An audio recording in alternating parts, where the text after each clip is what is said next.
नमस्ते विद्यार्थी मित्रों, डॉक्टर कीर्ति की हिंदी की दुनिया में आपका स्वागत है। आज मैं आपके लिए कक्षा 10वीं हिंदी लोक भारती की इकाई पहली से 5वां लेसन गोवा जैसा मैंने देखा यह लेकर आई हूँ, जिसे विनय शर्मा जी ने लिखा है। आइए इनका हम पहले परिचय देख लेते हैं। तो इनका जन्म 1973 में उज्जैन मध्य प्रदेश में हुआ। इनके परिचय में विनय शर्मा जी का अधिकांश लेखन उनके अनुभवों पर आधारित रहा है। आपकी रचनाएं पत्र पत्रिकाओं में नियमित छपती रहती है।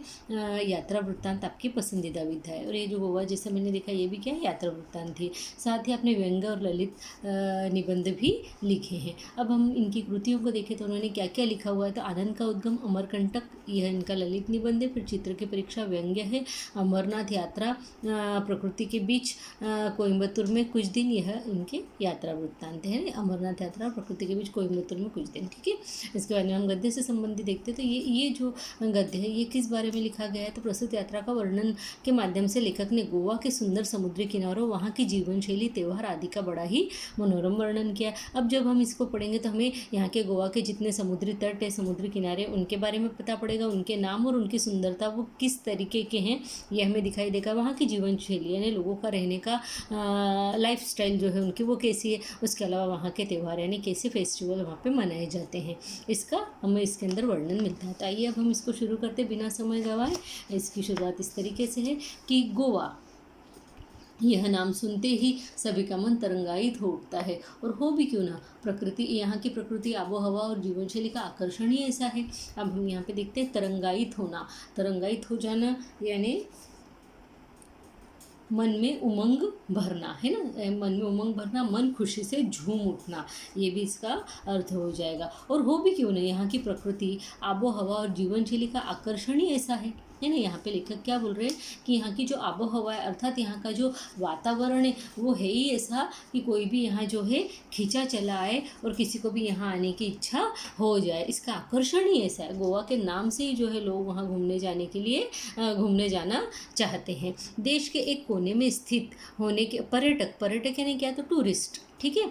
देश के एक कोने में स्थित होने के बावजूद यह छोटा सा राज्य प्रत्येक पर्यटक के दिल की धड़कन है। सबको ये अच्छा लगता है, सबके दिल की धड़कन है। गोवा ऐसा हो ही नहीं सकता किसी ने नाम नहीं सुना हो। यही कारण है कि मैं भी अपने परिवार के साथ इंदौर से गोवा जा पहुंचा। अब लेखक जो है वो इंदौर में रहते हैं, विनय शर्मा, और वे वहाँ से गोवा के लिए निकले। खंडवा से मेरे साड़ू साहब भी सपरिवार हमारे साथ शामिल हो गए। अब रास्ते में खंडवा पड़ा, वहाँ इनके साड़ू साहब यानी पत्नी के भाई साहब है, वो भी इनके साथ सपरिवार बच्चों समेत शामिल हो गए। अब ये आगे निकले तो 23 नवंबर को जब गोवा एक्सप्रेस मड़गांव रुकी तो सुबह का उजास हो गया था, यानी सुबह का उजाला हो गया था। उजास यानी उजाला। एक टैक्सी के हॉर्न ने मेरा ध्यान उसकी ओर खींचा और हम फटाफट उसमें बैठ गए। एक टैक्सी का हॉर्न बजा, इन्होंने देखा और उसमें जल्दी से जाके फटाफट यानी जल्दी से बैठ गए। टैक्सी एक पतली सी सड़क पर दौड़ पड़ी।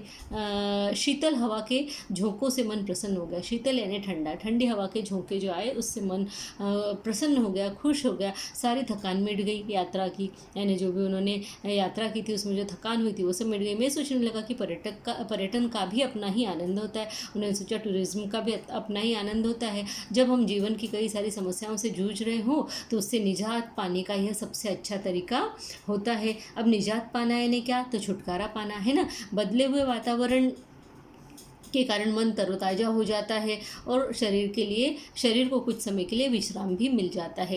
यानी जब वातावरण बदल जाता है, एटमॉस्फेयर चेंज हो जाता है तो क्या हो जाता है, मन तरोताज़ा तो हो ही जाता है, साथ ही साथ हमें विश्राम भी मिल जाता है कुछ समय के लिए, यानी आराम मिल जाता है। कुछ देर बाद हमारी टैक्सी मड़गांव से 5 किलोमीटर दूर दक्षिण में स्थित कस्बा बेनालियम के एक रिसोर्ट में आकर रुक गई। ये दक्षिण गोवा में गए थे। यह रिसोर्ट हमने पहले से बुक कर लिया था, इसलिए औपचारिक खाना पूर्ति कर हम आराम करने के इरादे से अपने अपने सीट में चले गए। अब इन्होंने कहा कि जब हम वहाँ पहुँचे तो हम बेनालियम के एक रिसोर्ट में गए जिसकी बुकिंग इन्होंने पहले से ही कर ली थी और वहाँ पे औपचारिक खाना पूर्ति सिर्फ करने बाकी थी। यानी जो रजिस्टर सामने रखा जाता है उसमें जो जो चीज़ों की जानकारी हमसे पूछी गई होती है, वो आवश्यक जानकारी हमें वहाँ लिखनी होती है, वो सिर्फ खाना पूर्ति की और उसके बाद में वे अपने सीट में यानी अपने कमरे में चले गए। इससे पहले कि हम कमरों से बाहर निकले मैं आपको गोवा की कुछ खास बातें बता दूँ।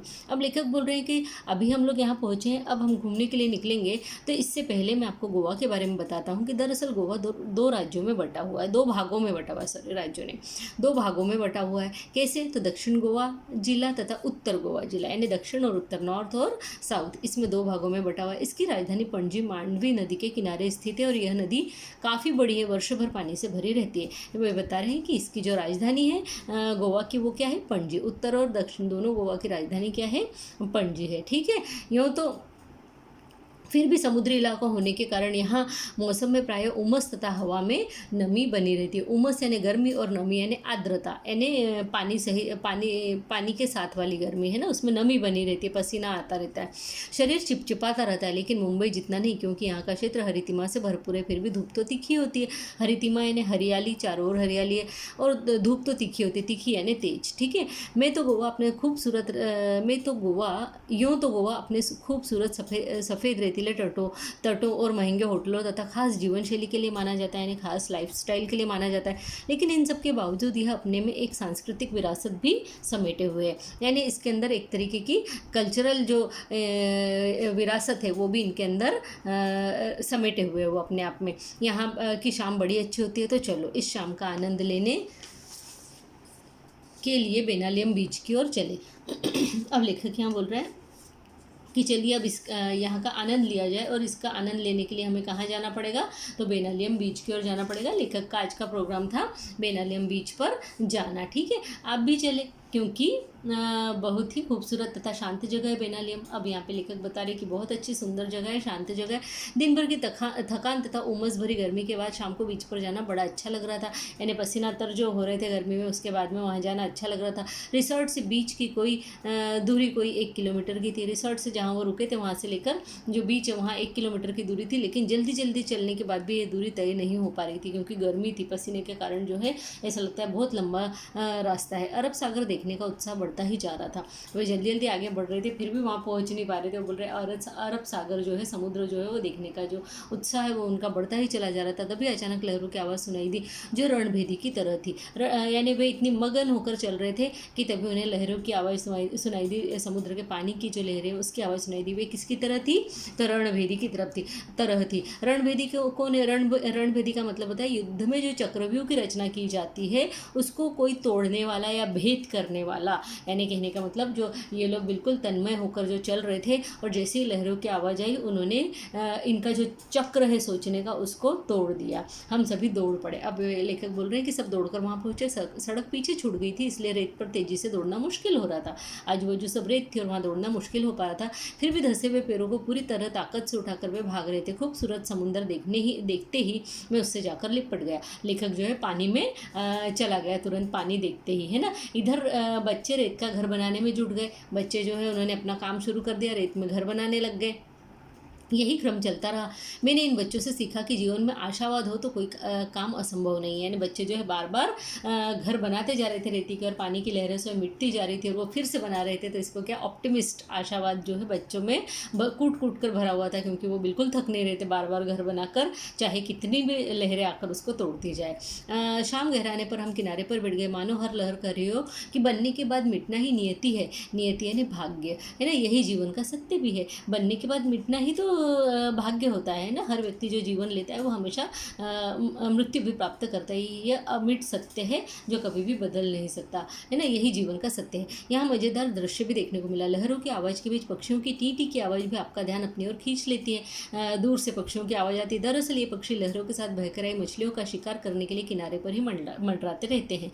यानी जो समुद्र की जो लहरें आती है वो लहरों के साथ में जो है उसके अंदर की जो मछलियाँ हैं वो भी आ जाती है किनारे पर, और उन मछलियों को खाने के लिए पक्षी वहाँ पर मंडराते रहते हैं, यानी घूमते रहते हैं, उड़ते रहते हैं, है ना। लेकिन जब तेज हवा के कारण एक ही दिशा में सीधे नहीं उड़ पाते तो सुस्ताने के लिए किनारों पर बैठ जाते हैं। वो वहाँ ऊपर जो मंडराते रहते हैं पानी के ऊपर, लहरों के ऊपर, लेकिन जब वे हवा बहुत तेज होती है और एक ही दिशा में उड़ नहीं पाते, थक जाते हैं, तो फिर वो वहाँ पर किनारे पर बैठ जाते हैं। और यहाँ बैठे कुत्ते इसी बात का इंतज़ार करते रहते हैं ना। यहाँ बैठे कुत्तों को इस बात का इंतज़ार रहता है, मौका मिलते हुए इन पर झपट पड़ते हैं। लेकिन बेचारे कुत्तों को सफलता कम ही मिल पाती है, उन्हें कम ही पक्षी पकड़ में आ पाते, क्योंकि कि पक्षियों का बैठना, अब यहाँ पे कवि बता रहे सॉरी लेखक ये बता रहे हैं कि पक्षियों का बैठना, कुत्तों का दौड़ना और पक्षियों का टीटी करके उड़ जाना, यह दृश्य सैलानियों का अच्छा मनोरंजन करता है। जो वहाँ बैठते देखते मजा करते रहते, आनंद लेते रहते। इधर जैसे ही सूर्य देवता ने विदा ली, वैसे ही चंद्रमा की चांदनी में नहाकर समुद्र का नया ही चेहरा सामने आने लगा।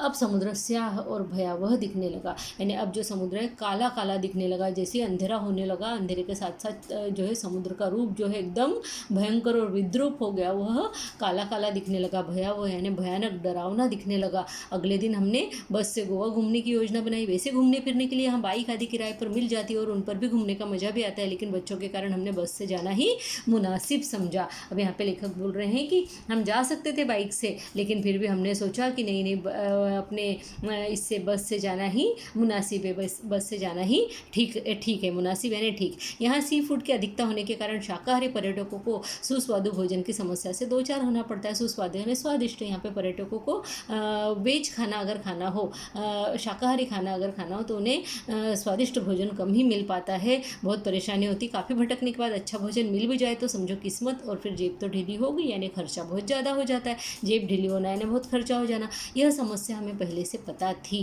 यह लेखक बोल रहे हैं कि हमें ये बात पहले से पता थी कि यहाँ जो वेज खाना नहीं मिलता है, और इसलिए उन्होंने क्या किया था, इसलिए उन्होंने अपने रिसोर्ट के स्यूट में उपलब्ध किचन में ही भोजन करते थे। अब बताया, इसलिए हमने क्या किया, जहाँ हम लोग रुके थे वहीं हम लोग भोजन कर लेते थे। सबसे पहले हम अंजुना बीच पहुँचे। अब यहाँ पे लेखक बता रहे पहले वो कहाँ बेनालियम बीच गए थे, अब दूसरे नंबर पे वे अंजुना बीच पे पहुँचे। गोवा में छोटे बड़े करीब 40 बीच है, लेकिन प्रमुख 7-8 ही है। यानी गोवा में बहुत सारे बीच है, लगभग 40 बीच है, लेकिन जो है उनमें से जो मेन है, जो लोग वहाँ पे पर्यटक जो जाते हैं और वो घूमने के लिए जाते हैं, तो वे 7-8 ही है। अंजुना बीच नीले पानी वाला, पथरीला, बहुत ही खूबसूरत है। यानी वहाँ पे पानी के किनारे पर पत्थर ही पत्थर है। इसके एक और लंबी सी पहाड़ी है जहाँ से बीच का मनोरम दृश्य देखा जा सकता है। यहाँ पे एक और जो है पहाड़ी के ऊपर बैठकर बीच के जो मनोरम दृश्य को, सुंदर आँखों को, मन को मोह लेने वाले दृश्य को, मनोरम दृश्य यानी मन को मोह लेने वाला। समुद्र तक जाने के लिए थोड़ा नीचे उतरना पड़ता है। नीला पानी काले पत्थरों पर पछाड़ खाता रहता है, यानी पानी की जो लहरें वो आकर पत्थरों पर पड़ती रहती है।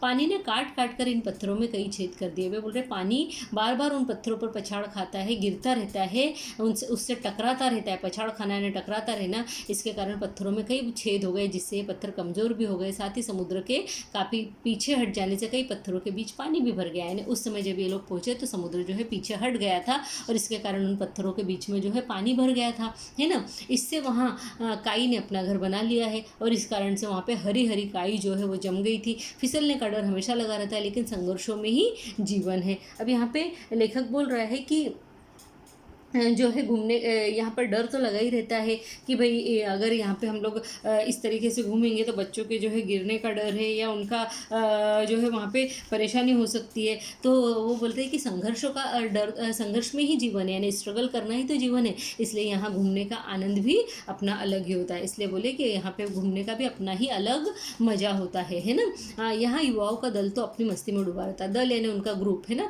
जो यहाँ पे यंग लड़के आते हैं, वो उन लोग का ग्रुप जो रहता है वो यहाँ पर मस्ती करने में ही डूबा रहता है। लेकिन परिवार के साथ आए पर्यटकों का ध्यान अपने बच्चों को खतरों से सावधान रहने के दिशा निर्देश देने में ही चला जाता है। वे बोलते हैं कि जो अपने बच्चों को लेकर आते हैं वे क्या करते हैं, अपने बच्चों को पूरा टाइम सूचना देते रहते हैं, अरे उधर मत जाओ, ये मत करो, वो मत करो। बस इसी में जो है उनका पूरा टाइम चला जाता है, दिशा निर्देश देने में ही वे लगे रहते हैं। मैंने देखा कि समुद्र किनारा होते हुए भी बेनालियम बीच तथा अंजुना बीच का अपना अपना सौंदर्य। उन्होंने कहा अंजुना बीच जो है वो अलग तरह का था, और बेनालियम बीच जो हम कल देख कर आए वो कुछ अलग है। बेनालियम बीच रेतीला तथा उथला है, यानी बेनालियम बीच जो है वो ज़्यादा गहरा नहीं है, और यह मछुआरों की पहली पसंद है। यानी बेनालियम में जो मछुआरे वहाँ मछली पकड़ने के लिए पहुँचते हैं। यहाँ सुबह सुबह बड़ी मात्रा में मछली पकड़ी जाती है, लेकिन मज़े की बात यह है कि इतनी सारी मछलियाँ स्थानीय बाज़ारों में ही बेची जाती है।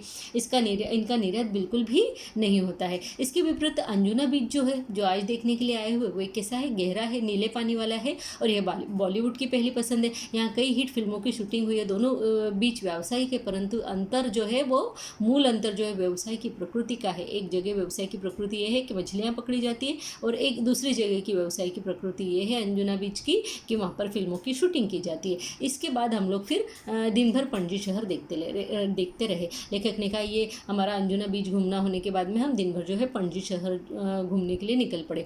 घूम फिर कर शाम को हम कलिंगवुड बीच पर पहुँचे। अब वहाँ पे जो गोवा में जो है देखने लायक चीज़ें वहाँ के बीच ही है ना। तो घूम फिर कर जो है लेखक शाम को कहाँ पहुँच गए, तो कलिंगवुड बीच पर पहुँच गए। यहाँ काफ़ी रेतीला तथा गोवा का सबसे लंबा बीच है। कलिंगवुड बीच जो है वो वहाँ का सबसे लंबा और सबसे प्रसिद्ध बीच है ना। तो 3 से 4 किलोमीटर तक यह फैला हुआ, पर्यटक बड़ी संख्या में यहाँ आते। यही कारण है कि यह स्थानीय लोगों के व्यवसाय का केंद्र बना हुआ है, यानी यह व्यवसाय का केंद्र यानी बिजनेस का जो है सेंटर पॉइंट बना हुआ है। यहाँ कई प्रकार के वाटर स्पोर्ट्स भी होते हैं, यानी पानी के खेल सारे वहाँ पे समुद्र में खेले जाते हैं, जिनमें कुछ तो हैरत अंगेज होते हैं, बड़े आश्चर्यजनक होते हैं ना हैरत अंगेज, जिन्हें देखने में ही आनंद आता है। आप भी अपनी रुचि के अनुसार हाथ आजमा सकते हैं, रुचि यानी पसंद के अनुसार हाथ आजमा सकते हैं, यानी खेल कर देख सकते हैं।